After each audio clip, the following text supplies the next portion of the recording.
What is up, everyone? It is Rachel. Welcome back to my channel.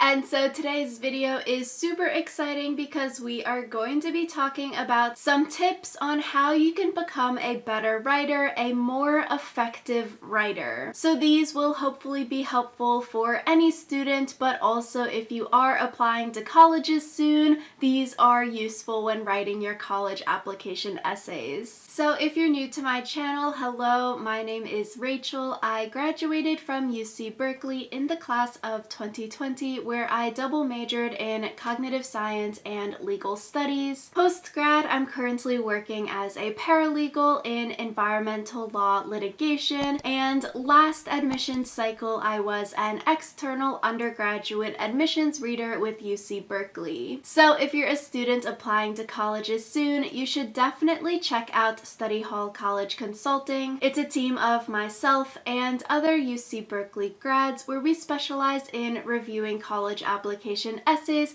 as well as consulting one-on-one with students and parents. So definitely check out our website and social medias for more tips and tricks. So let's just hop right into this video. So a lot of this information is from a book that I was reading called The Writing Skills Pocketbook. The first tip to become a better writer, a more effective writer, would be to write using simple words. Especially for these college application essays or even high school or college essays, you probably have a word count or a page limit, so there's no need to fill your writing with a ton of long or complicated or messy words that might end up confusing the reader because you need to write succinctly to fill that word space that you are allotted. So this chart on the screen right now is a handy dandy chart for you all to use in the future. So instead of using a long word phrase like at the present moment in time, you can just use the word now.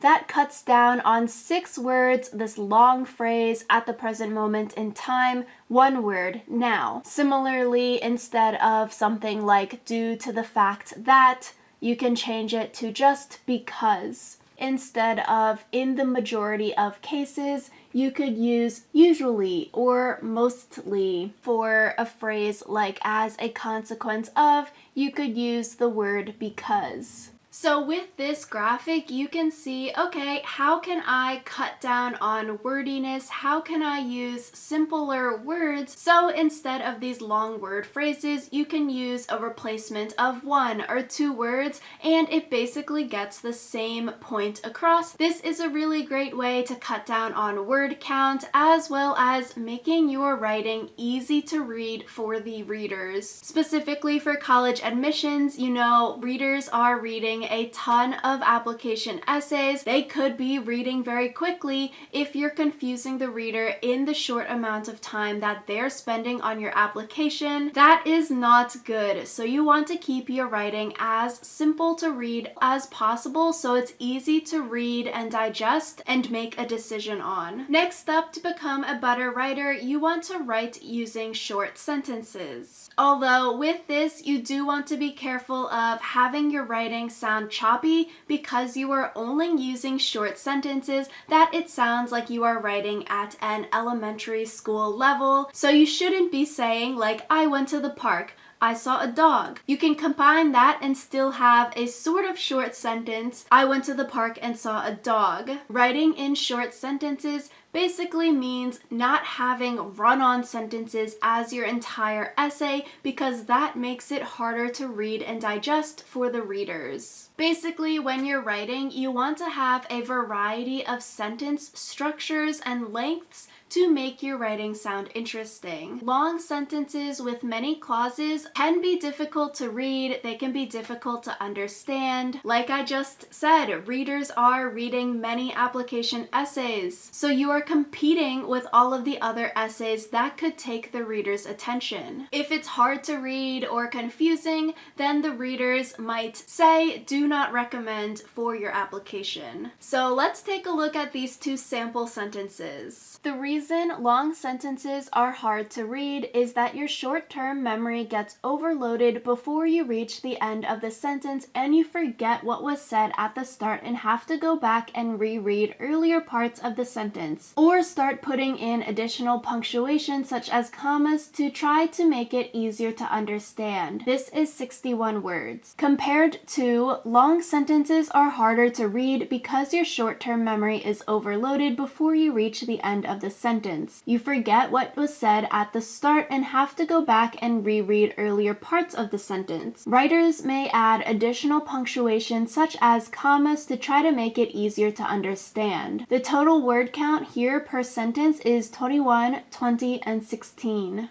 So with these two sample sentences, you can see, okay, the first one is a very, very long sentence, a run-on sentence. It was hard to even read that in one breath, versus the second sentence, when you're adding punctuation in there, like those periods to break up the ideas, you have that natural pause. Your brain has that pause before you move on to the next concept, the next idea. Listening to those two sample paragraphs, which one did you think was easier to understand, to take in? Most people would say the second one. For the next tip, you want to remove redundant words and phrases from your writing. So words in this list include all things being equal, at the end of the day, in the final analysis, the fact of the matter is, to all intents and purposes, it should be understood, with respect, as a matter of fact, as far as I am concerned, I am of the opinion that. These kinds of phrases are phrases that you could probably just delete from your sentence and your sentence would still make sense. For example, if you're saying, I am of the opinion that cats are better than dogs, instead of having that long phrase at the beginning to introduce that idea,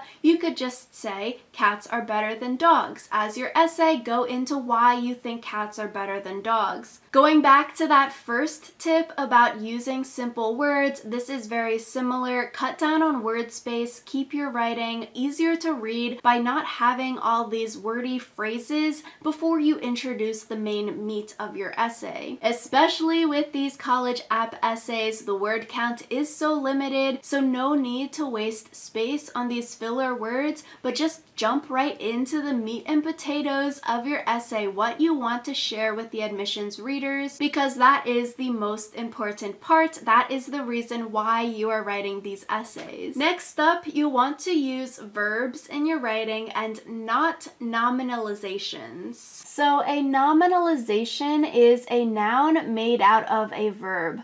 For example, adjust is the verb, the nominalization is adjustment. So the verb in a sentence, you might have the operator adjusts the temperature, compared to the nominalization sentence is an adjustment is made to the temperature by the operator. When you're writing with these nominalizations, such a hard word to say, but when you're writing with these, your sentences start to become progressively longer because you need to add back in those filler words in order for your sentence to make sense. Like the other points from this video, we are trying to keep your writing easy to read, not confusing, and easy to digest. So some ways to identify nominalizations, you want to look out for common verbs like carried out, made, undertaken, and words ending in ment, tion, and ing. These usually indicate that the main verb has been nominalized. So people are more likely to use these nominalizations when they are lacking in confidence, or they're trying to impress a reader or distance themselves from the message they're trying to get across. With college apps, you really don't want to do that. I have an entire other video about active versus passive word choice in your essay, which definitely fits into this topic here. So I'll have that video linked below if you wanted to check it out. So yeah, those are some tips on how you can become a more effective writer. If you have any questions or videos that you want to see me do, definitely leave a comment below. If you liked this video, give it a big thumbs up to help me out with the YouTube algorithm, and subscribe to my channel if you want to see more videos from me. Thank you all so much for watching, and I will see you all next time.